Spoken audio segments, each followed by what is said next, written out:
네, 이번 시간에 주목할 만한 취업 뉴스를 발빠르게 전해드리겠습니다. 뉴스앤 이슈입니다. 네, 뉴스앤 이슈 오늘은요. 자주 뵙던 분이 아닙니다. 굉장히 신선한 얼굴 모셔봤습니다. 한국경제TV 류정현 PD 함께하겠습니다. 어서 오세요. 네, 안녕하십니까. 반갑습니다. 안녕하세요. 네, 네. 반갑습니다. 아유, 좀 낯설기도 하고요. 예. 신선하기도 합니다. 저희 네. 한국경제TV의 PD님이 네. 직접 이제 스튜디오에 앉았어요. 맞아요. 좀 낯설기도 한데 기분이 어떠십니까? 상당히 떨리고요. 네. 제가 항상 못하시는 패널분들한테 네. 왜 이렇게 카메라를 못 보시냐, 이렇게 MC를 왜 이렇게 못 보고 얘기를 하냐, 이렇게 네. 얘기를 했었는데 참 후회가 됩니다. 네, 많이 떨리네요. 네. 막상 해보시니까 좀 어렵다. 네, 이런 아유, 말씀이시죠? 참, 네. 지금 시작도 안 했어요. 알겠습니다. 네. 알겠습니다. 오늘 또 직접 PD가 전해주는 뉴스 어떤 내용일지 또 궁금해지는데 오늘 네. 어떤 내용 전해주실 거예요? 네, 소식 전달하겠습니다.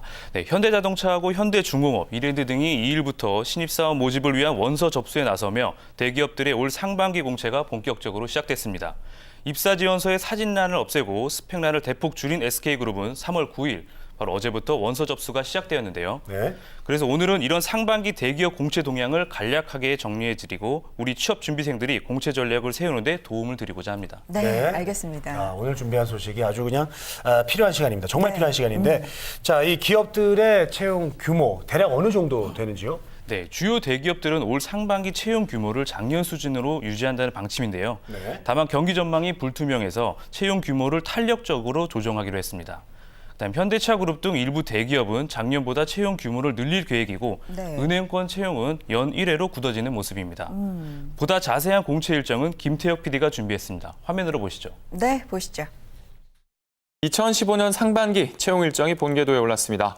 먼저 현재 진행 중이거나 진행이 예정된 공채 일정부터 저와 함께 살펴보시겠습니다. 같은 그룹사에 속해 있다고 하더라도 계열사별로 상세한 일정은 다를 수 있다는 점 꼭 기억해 주셨으면 좋겠습니다. 먼저 삼성입니다. 삼성은 3월 11일부터 3월 20일, 그리고 현대자동차는 3월 2일부터 3월 13일, SK는 3월 9일부터 3월 20일, LG는 3월 4일부터 3월 22일까지 원서 접수를 받는다고 합니다. 이상의 4대 기업 중 현대자동차는 이번 주 금요일인 3월 13일 오후 2시까지 원서 접수를 받는다고 하네요. 주로 이공계만 지원 가능한 정기 채용과 전공이 무관한 상시 채용으로 구분해 진행 중이니 유의하시기 바랍니다. 한 조사 결과에서 취업 준비생들이 가장 입사하고 싶은 기업 탑3에 등극하기도 했던 현대자동차. 이 회사에 들어가면 어떻게 해야 할까요? 제가 작년 하반기 공채 합격자와 직접 통화를 해서 그 노하우를 들어봤습니다. 이분은 특히 자동차를 위한 스펙, 이 부분을 많이 강조하셨는데요. 어떤 내용인지 함께 들어보시겠습니다. 현대자동차에서 주최하는 그런 공모전도 많고요. 그리고 꼭 그런 공모전에서 입상이나 상을 타지 않더라도 출전하는 것만으로도 의미가 있고, 그리고 또 자기가 자동차를 좋아한다면 모터쇼를 가거나 아니면 시승회를 가서 시승을 해보고 느낀 점을 어디 일기나 그런 메모장 같은 데 필기해 놓는 것도 결국 면접 가서 그런 얘기를 하면 좋은 점수를 얻었던 것 같습니다. 네, 그럼 계속해서 남은 채용 일정을 살펴보도록 하겠습니다. 네, 먼저 롯데는 4월 초, 그리고 현대중공업은 3월 2일에서 3월 13일, 한화는 3월 중, GS는 4월 중에, 그리고 CJ는 3월 13일에서 3월 24일, KT는 이르면 3월 중, 포스코는 4월 중, 그리고 기업은행은 3월 중에 공채 일정이 시작된다고 합니다. 취업준비생들이 선호하는 금융권 최고의 인기 직장, 은행에 들어가기는 올해도 쉽지 않을 전망입니다. 은행권의 대졸 신입 채용 인력은 지난 3년간 40%나 줄어들기도 했습니다. 다만 시중은행 중 국책은행인 기업은행의 경우 작년 220명에서 올해 400명으로 채용 인력을 대폭 늘린다고 하니까 반가운 소식이 아닐 수 없습니다. 비록 올해 은행 대졸 공채는 하반기에 집중될 전망이지만 이번 상반기에 꼭 은행권에 취업하고 싶으신 분들을 위해서 제가 작년 하반기 은행 공채 합격자와 직접 전화 연결을 해봤습니다. 이분은 특히 현장 경험을 중시하셨는데요. 그 현장 경험이란 것은 무엇일지 함께 들어보시겠습니다. 은행 영업 현장에 직접 가셔서 은행 영업 현장에 대한 업무를 직접 해보시고 아니면 보시면서 자기가 할 수 있는 어떤 강점을 찾아내시고 그러한 강점을 이제 어떻게 자소서나 아니면 면접에 녹아내실지에 대한 고민이 가장 크게 필요할 것 같습니다. 그리고 좀 단편적이긴 한데 저도 매일 신문을 읽었거든요. 자기소개서 작성할 때 쓸 수 있는 어떤 문장력이나 아니면 제가 나중에 또 면접을 갔을 때 요구되어지는 기본적인 상식에 대한 부분도 어느 정도는 좀 준비 안 한 것보다는 좀 간 것 같거든요. 그래서 그러한 것들을 차분하게 준비하시고 하시면 될 것 같습니다. 네, 지금까지 상반기 공채 일정과 현직자들의 생생한 입사 조언을 들어보셨습니다. 좀 더 자세한 대응 전략은 스튜디오에서 알아보도록 하겠습니다. 네. 네, 김태혁 PD가 또 주요 네. 대기업들의 공개 채용 일정, 상반기 공개 채용 일정 쭉 정리를 해주셨고요. 네. 입사자들의 목소리까지 들려주셨습니다. 네. 현대차의 경우에는 자동차에 대한 경력이 중요하고요. 네. 또 금융권의 경우에는 현장 경험이 중요하다. 이런 말씀도 들려주셨네요. 아유, 저희 이제 코너가 PD 수첩으로 바뀌어야 될 것 같습니다. 이게 잘하시네요, 방송을. 네, 그러네요. 자, 아무래도 이제 취업 준비생들에게 좀 중요한 시즌입니다. 그래서 우리 PD님들이 같이 열심히 이렇게 취재를 해주셨는데 보니까 이제 인적성이나 어떤 면접 일정가 좀 겹치지 않도록 좀 이렇게 계획을 잘 짜셔야겠어요. 맞습니다. 네. 이런 일정 못지않게 또 중요한 게 이번 상반기 공채 전체적인 흐름이 어떻게 될지 이게 네. 또 중요하잖아요. 짚어봐야 될 것 같은데 그렇습니다. 이번 상반기 공채 가장 두드러진 특징이 있다면 뭐가 있을까요? 네, 앞서서도 SK 입사 지원서에 사진을 붙인 란을 없애고 스펙란을 대폭 줄였다고 말씀을 드렸는데요. 네. 대졸 공채가 이제 무스펙 전형으로 가고 있는 것입니다. 아마 이것이 올 상반기 공채의 가장 큰 특징이 아닐까 생각이 됩니다. 역시 네, 스펙이 그렇군요. 줄어드는군요. 스펙 줄어든다. 자, 그럼 이제 서류에서 이제 좀 뭔가가 이제 내용도 좀 줄었을 것 같은데 네. 일단은 토익도 안 봅니까? 네, SK그룹 입사 지원서에서 사진과 함께 삭제된 항목을 보시면요. 네. 토익, 토플 등 외국어 성적과 IT 활용 능력, 해외 경험, 수상 경력, 업무 경험, 논문 내용을 적는 부분입니다. 네. 그 대신 학교와 학점은 쓰게 되어 있는데요. 그러니까 당연히 자기소개서나 인턴십 등 직무 능력에 대한 내용을 많이 보게 되겠죠. 관계자들은 직무에 충실한 서류 전형이 될 것이라고 보고 있습니다. 네, 그렇군요. 알겠습니다. SK그룹은 지난 하반기부터 이력서에 사진란을 아예 없애는 걸로 좀 화제가 되기도 했었는데 그 밖에도 토익, 토플, IT 자격증 이런 걸 적는 란을 죄다 없앴습니다.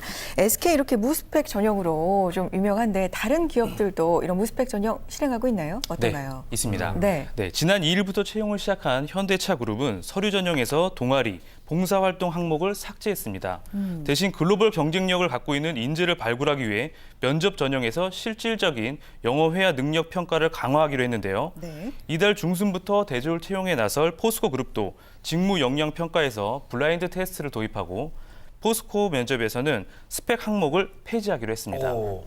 네, 삼성그룹도 하반기 공채부터 출신 대학이나 어학 능력을 반영하지 않는 등 직무 능력에 초점을 맞춘 대기업들의 대졸 신입 채용 방식이 갈수록 더 확산될 것으로 보입니다. 네. 네. 자, 스펙이 없어졌다, 네. 초월한다 이렇게 많은 얘기를 좀 듣고 있는데 좀 이게 이제 완전히 저희들이 혼란스러운 게 네. 스펙을 완전히 안 본다고 생각을 해야 되는 건지 그러면은 이제 어떤 기본적인 변별력마저도 좀 없어져서 오히려 경쟁률은 더 오르지 않을까 그래요. 그런 생각도 들거든요. 네, 무스펙 전형이 대세가 되다 보니 네. 취업 준비생들은 또다시 혼란을 겪고 있습니다. 네. 그렇죠. 네, 취업 준비생들이 되면 바꿀 수 없는 스펙들이 생겨나는데요. 혹시 어떤 스펙인지 아십니까? 일단 네. 학교, 졸업한 학교는 바꿀 수 없지 않을까요? 그렇죠? 그렇죠. 예. 돈 세탁은 들어봤는데 학교 세탁은 사실 쉽지가 않아요. 그래요. 네. 그건 불법입니다. 안 돼요. 아, 그래요? 네, 학교 그렇습니다. 맞나요? 네, 맞습니다. 학교, 학점, 전공이 바로 바꿀 수 학점도 없는 안 바뀌죠. 스펙 절대 안 그 바뀌죠. 중에 하나인데요. 그렇죠. 네. 근데 여전히 바꿀 수 있는 스펙이 있습니다. 바로 영어 성적과 자기소개서인데요. 아. 그런데 그중에서도 고스펙 평준화가 돼가면서 자기소개서의 비중이 매우 커지고 있습니다. 아이고, 그렇습니다. 예. 저희도 계속해서 강조드리고 있는 게 바로 자기소개서잖아요. 네, 그렇습니다. 아무래도 스펙 비중이 줄어들다 보면 이 자기소개서의 비중은 늘어날 수밖에 없는 상황입니다. 그런데 자기소개서 쓰기 말이 쉽지 사실 쉽지가 않습니다. 이거 어떻게 준비하면 좋을까요? 네, 아주 어려운데요. 네. 인사 담당자의 자소서 작성 팁을 공개하려고 합니다. 네. 한 시중은행 인사 담당자는 첫 문장을 잘 써야 된다고 거듭 강조했습니다. 역시, 네. 네, 하루에도 수백 장의 지원서를 봐야 하는 인사 담당자의 눈을 사로잡으려면 네. 첫 문장에서 자신을 확실히 드러내되 너무 어렵게 쓰면 안 된다고 했습니다. 한 백화점 인사 담당자는 구체적으로 스토리와 숫자를 넣으면 효과를 볼 것이라고 강조했습니다. 네. 그렇습니다. 예. 하여튼 초반에 잡아야 되거든요. 첫 문장. 맞습니다. 네. 예. 자, 근데 첫 문장 중요합니다. 하지만 또 내용도 되게 중요하기 때문에 자기소개서의 어떤 항목별로 나눈 키워드 뭐가 있을까요? 네, 자기소개서의 기본 항목은 여러 개가 있는데요. 네. 그중에서 지원 동기, 성장 과정, 사회 활동, 직무 경험, 입사 후 포부 이렇게 5가지로 볼 수 있습니다. 그중 성장 과정 항목을 보면 자라면서 배운 것, 그것이 삶에 어떤 영향을 끼쳤는지를 묻는 것으로 어학연수와 동아리와 회장 경력, 공모전 수상 등을 단순히 나열해서는 곤란하다고 말했고요. 사회활동 항목은 학업 이외에 관심과 열정을 갖고 경험한 것 가운데 가장 기억에 남는 것을 적어야 하며 동시에 그런 경험이 지원 회사에 요구하는 역량이나 인재상에 부합되면 좋다고 말했습니다. 네, 네, 알겠습니다. 알겠습니다. 자기소개서 살펴봤고요. 네. 이제 다음 전형, 대기업에서 거의 다 시행을 하고 있는 전형이죠. 네. 인적성 검사 한번 넘어가 보도록 그렇습니다. 하겠습니다. 올해 상반기 인적성 검사 경향은 어떤가요? 네, 올해 인적성 검사의 키워드도 역시 역사 에세이와 인문학입니다. 네. 삼성, SK, LG는 모두 객관식으로 문제가 구성이 되어 있고 한국사 능력 시험에서 중상급 수준이 돼야 고득점이 가능할 것 같습니다. 네네. 현대차, 포스코는 주관식 에세이로 역사관을 평가하고 포스코는 한국사 관련 자격증 소지자에게 가점을 준다고 했습니다. 응용 한국사 출제 기조는 금융권에서 특히 두드러지고 있는데요. 국민은행은 지난해 하반기에 디지털 시대의 기업들이 인문학적 소양을 강조하는 이유를 사례를 들어 서술하시오라는 질문을 던졌고 네. 우리은행은 지원서에 어학 성적과 금융 자격증란을 없애는 대신 한국사 자격증 소지자는 우대하기로 했습니다. 네. 네. 역시 지난해에 그래요. 이어서 인문학과 역사가 인문학. 강조되는군요. 네. 네. 자, 너무나 오늘 처음 하셨는데도 불구하고 너무 잘 설명을 해주셨는데 그러게요. 마지막으로 공채 합격 전략 간단히 좀 설명을 해주시죠. 네, 대졸 취업 시장은 8대 스펙이라는 말이 최근까지 유행을 했지만 대기업들이 이처럼 직무 능력에 초점을 맞춘 열린 채용으로 속속 전환함에 따라 취업 준비생들도 새로운 입사 전략과 준비가 필요할 것으로 보입니다. 최고보다는 최적의 인재 선발을 중시하겠다고 하니까요. 스펙이 안 돼서 고민하셨던 취업 준비생 여러분들, 지금이 기회가 아닐까 싶습니다. 취업 전문가들은 토끼보다는 거북이가 결승점에 먼저 도착했던 것처럼 공대분들은 최소 20개, 인문계분들은 최소 50개 기업에 서류를 제출하는 노력이 필요할 것이라고 말했습니다. 네. 취업 준비생 여러분들 힘내시기 바랍니다. 네. 자, 스펙보다 능력 있는 사람 얘기를 하고 있었는데 네. 이렇게 우리 PD님들이 이렇게 방송을 잘하시면 저희 방송인들이 설 자리가 점점 줄어듭니다.